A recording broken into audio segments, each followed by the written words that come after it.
The Windows 7 end-of-life date has been announced, January 14, 2020, even sooner for those who don't download a recent security update. This means Microsoft will no longer update or support the operating system after that date. So, the news that Windows 7 will no longer be supported by Microsoft means there are many users out there who need to start thinking about finally moving on from their favorite operating system. If you're one of those people, in this guide we'll explain how you can prepare for Windows 7 end of life. We'll look at why the end of support for Windows 7 is so important, as well as the options you have, and at how you can go about moving to Windows 10, Microsoft's most recent operating system, as well as alternative software. With the Windows 7 end-of-life date now rapidly approaching, Microsoft is keen to make sure people know that support for the operating system is ending, and wants to encourage people to move from the operating system. So, the company is releasing an update to Windows 7 Kilobyte 4493132, which will display notifications reminding Windows 7 users to upgrade to Windows 10 before the end-of-life date. The update is optional, but anyone with automatic updates turned on will receive it. Microsoft promises that the notification won't be too obtrusive, and you can prevent it from appearing again, but it shows how seriously Microsoft is about getting people to stop using Windows 7. Windows 7 end of life begins on January 14, 2020. Up until that date, Windows 7 is in an extended support phase. As with all operating systems, after a while it doesn't make sense, both from a financial point of view and in terms of time and effort, to keep old software patched and updated, especially when there are newer versions of the software out there. Microsoft actually ended mainstream support for Windows 7 on January 13, 2015, which meant new features stopped being added, and warranty claims were no longer valid. However, during the extended support phase, which Windows 7 entered after the end of its mainstream support, the operating system has still been patched and updated to make sure security issues and bugs are fixed. When Windows 7 reaches its end-of-life phase on January 14, 2020, Microsoft will stop releasing updates and patches for the operating system. It's likely that it also won't offer help and support if you encounter any problems. However, that doesn't mean Windows 7 will stop working on January 14, 2020, you'll still be able to use Windows 7 for as long as you want. So the good news is that you're not going to wake up on January 15 to find your Windows 7 PC no longer boots up. But just because you can continue to use Windows 7 in its end-of-life status, it doesn't mean you should. The biggest issue with continuing to use Windows 7 is that it won't be patched for any new viruses or security problems once it enters end-of-life, and this leaves you extremely vulnerable to any emerging threats. So, while Windows 7 will continue to work after January 14, 2020, you should start planning to upgrade to Windows 10, or an alternative operating system, as soon as possible. If you continue to use Windows 7 once it enters its end-of-life phase, you'll be vulnerable to viruses and other security threats. So, if you still use Windows 7, what should you do? There are a number of things we'd recommend you do in preparation for Windows 7 end-of-life, and the first is to consider upgrading to a newer operating system. While you have a number of choices when moving operating systems, for many people, the obvious and simplest option is to upgrade to Windows 10. Upgrading from Windows 7 to Windows 10 has a number of benefits. For a start, because both operating systems are made by Microsoft, the upgrade process is relatively easy, and in many cases you can keep your files on your PC.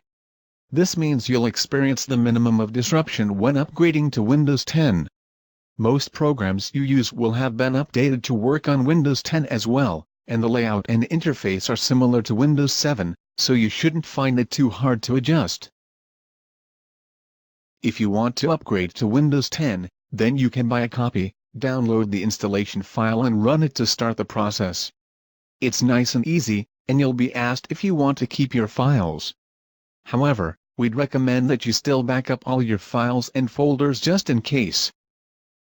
While upgrading from Windows 7 to Windows 10 is the easiest solution, there are reasons why it won't be right for some people.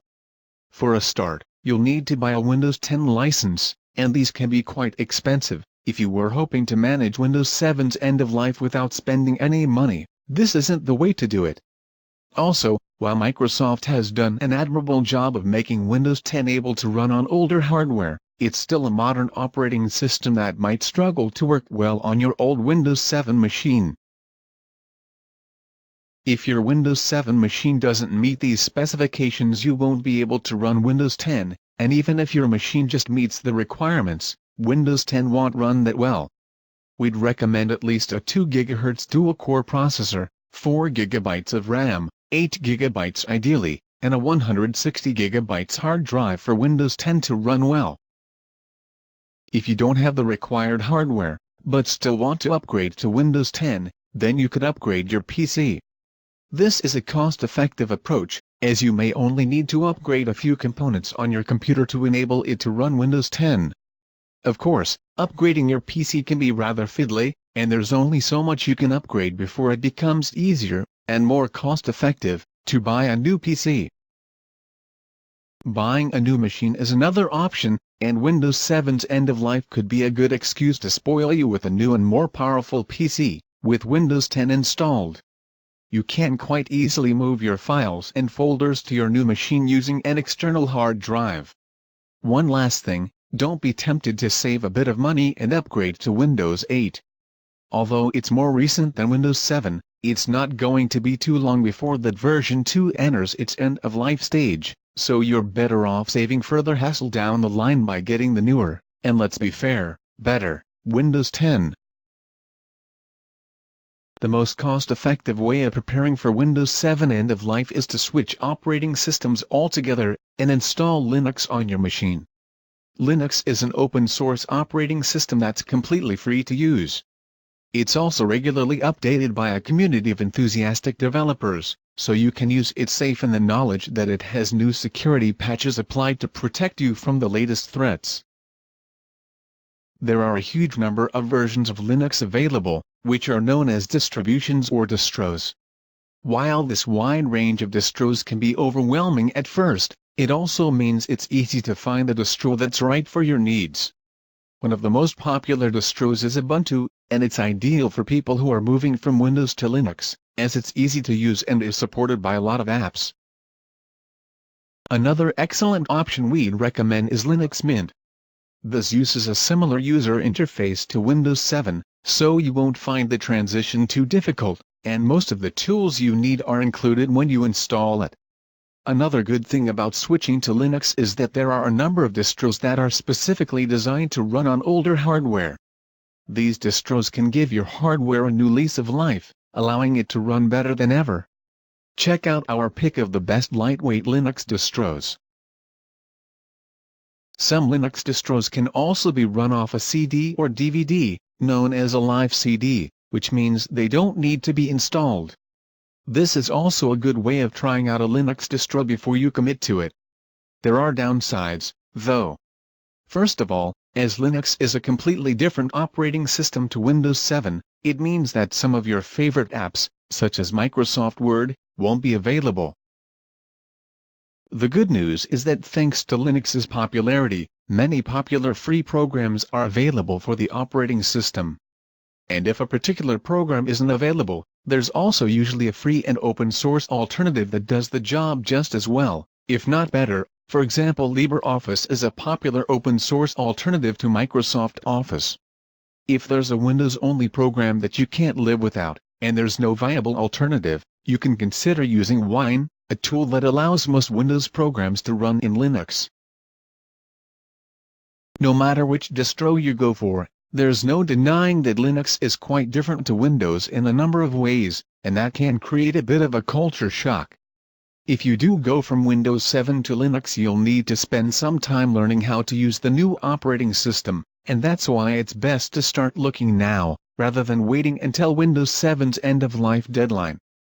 Also, while there are many professional-looking distros, check out Elementary OS for an example of how classy Linux can look. There are also some that aren't quite as polished as Windows. Finally, you could use Windows 7's end-of-life as a reason to dip your toe into Apple's ecosystem. Apple has a well-deserved reputation for building gorgeously designed hardware that uses its macOS operating system, which is both easy to use and secure against internet threats. Most programs that you can use in Windows are also available for Mac, although you may need to buy them again. There are also plenty of alternative programs, and you can use an emulator as well. The downside of moving to Apple is that it's the most expensive option. Apple's products are notoriously expensive, so expect to pay a lot if you make the switch. However, Mac computers tend to age better than Windows PCs, so while you may spend a lot now, your new Mac should last you a long time. No matter which route you take, you should make sure that your documents are safely backed up. If you're upgrading to Windows 10 from Windows 7 on the same machine, the transfer of your files is part of the process, but it's best to back up just in case something goes wrong. If you're moving to Linux or a Mac device, or to a new Windows 10 machine, you're going to be either formatting your hard drive or moving to new hardware, so you'll want to back up your data so that you can transfer it to your new device operating system. There are a number of ways to do this. You could copy your files to an external hard drive. Check out our Best External Hard Drives article for more advice, or you could use a cloud storage service, which uploads your data to the internet, then allows you to download and synchronize the files on your new device. Dropbox is a good choice for this, as it works with Windows, Linux and macOS, making it easy to move your files from one machine or operating system to another. If you're going to live life on the edge, and continue to use Windows 7 once it enters its end-of-life phase, then we'd still recommend backing up your documents regularly. You'll be more at risk from viruses, and if there's an issue that prevents your Windows 7 machine from booting, Microsoft might not help, so having regular backups of your important files will potentially save a lot of time and stress later. If you run a business that still uses Windows 7, then you have a dilemma. Upgrading all your PCs to Windows 10, and retraining staff, might prove tricky before Windows 7's end of life on January 14, 2020. However, you don't want to risk running an operating system that doesn't get security patches. The good news is that Microsoft will be offering Windows 7 extended security updates, which will continue to deliver updates and patches for Windows 7 business users after January 2020. However, these extended security updates will cost money on a per-device basis, and it's now been revealed just how much these Windows 7 extended security updates will cost. For support for Windows Enterprise users using Windows 7 for the first year after the end-of-life date, January 2020, January 2021, the cost is $25, around £20, 35 Australian dollars. This rises to $50 per device, around £40, 70 Australian dollars, for Year 2, January 2021, January 2022, and $100, around £80, 140 Australian dollars, for Year 3, January 2022 to January 2023. It appears that at the moment that Microsoft is hoping by 2023, Windows 7 use will be small enough to stop offering the extended security updates. As this is a per-device cost, businesses with numerous PCs running Windows 7 will soon find this very expensive. If they are using Windows 7 Pro, then those prices are even higher, with $50, around £40, 70 Australian dollars, for Year 1 support, $100, around £80, 140 Australian dollars, for Year 2 and $200, around £150, 280 Australian dollars, for Year 3. If you're a non-business user who wants to keep using Windows 7, then you could theoretically sign up as an enterprise user, as there's no minimum purchase necessary for the Windows 7 SU, but we wouldn't recommend it.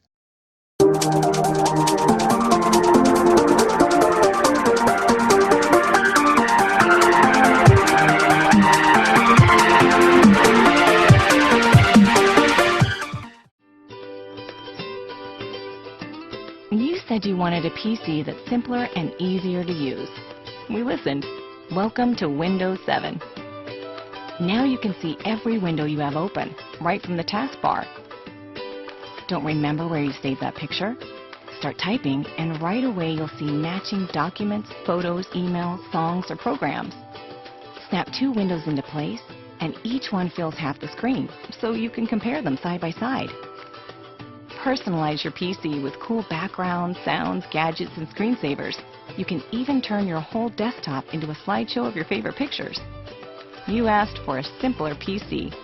We listened. Windows 7. Your PC simplified.